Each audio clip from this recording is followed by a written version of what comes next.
Kenapa Salafi sangat dibenci di Indonesia? Kalau kita jujur melihat realita, kata Salafi sering jadi bahan olok-olokan di Indonesia. Ada yang bilang Salafi itu keras, ada yang bilang ekstrem, bahkan ada yang menuduhnya kelompok radikal. Padahal, kalau ditelusuri, Salafi itu cuma istilah untuk orang yang ingin kembali kepada pemahaman Islam yang murni, sebagaimana dipahami oleh Nabi SAW, para sahabat, dan generasi terbaik setelahnya. Lalu, kenapa bisa dibenci? Berikut adalah jawabannya. 1. Karena beda gaya dakwah. Salafi biasanya tegas dalam menjelaskan akidah dan sunnah. Mereka sering mengingatkan mana yang benar dan mana yang salah tanpa banyak kompromi. Di masyarakat kita yang terbiasa dengan sikap semua agama sama, semua aliran benar, sikap tegas ini dianggap keras atau enggak toleran. 2. Karena melawan kebiasaan yang sudah mengakar. Banyak tradisi di masyarakat yang sebenarnya tidak ada dalilnya. Misalnya ritual tertentu yang bercampur dengan budaya lokal. Saat Salafi mengingatkan bahwa itu tidak ada tuntunannya, orang jadi tersinggung. Akhirnya muncul stigma. Wah, Salafi suka membid'ahkan orang lain. Padahal maksudnya bukan untuk menyalahkan pribadi, tapi untuk meluruskan ibadah agar sesuai dengan tuntunan Nabi SAW. 3. Karena faktor media dan politik. Media sering memberi label negatif, radikal, garis keras, wahabi. Apalagi ditambah isu politik, sehingga kata Salafi jadi menakutkan. Padahal, kalau kita lihat di masjid-masjid Salafi, isinya ngaji Quran, hadits, belajar nahwu syaraf, belajar akidah, anak mudanya diarahkan supaya rajin ibadah, bukan tawuran. 4. Karena manusia memang cenderung tidak suka kebenaran yang murni. Sejak dulu, orang yang membawa kebenaran sering dibenci.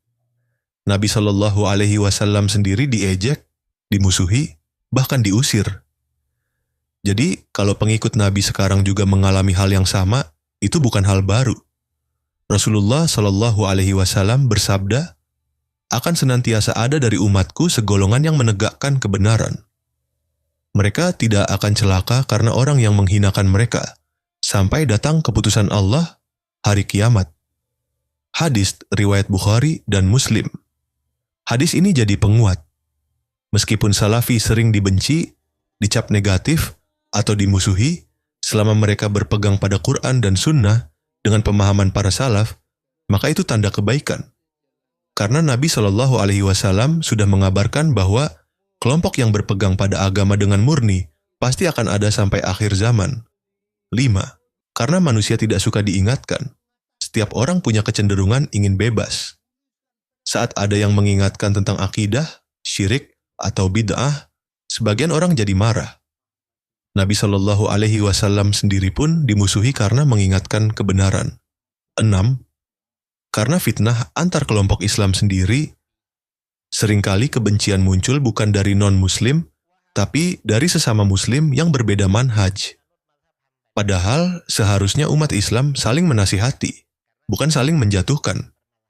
Salah satu alasannya supaya mereka tidak kehilangan jamaah, lumayan jamaahnya disuruh gulu sama kiainya. 7.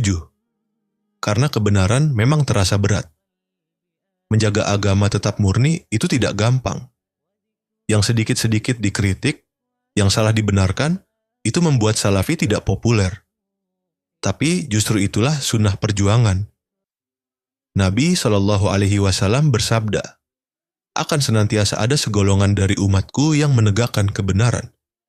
Tidak akan membahayakan mereka orang yang menghinakan mereka, sampai datang ketetapan Allah, sedang mereka tetap menang di atas manusia. Hadis riwayat Bukhari dan Muslim. Jadi, kalau ada yang bertanya, kenapa Salafi dibenci? Jawabannya sederhana, karena Salafi ingin menjaga kemurnian agama, sementara banyak orang lebih nyaman dengan agama versi campuran budaya.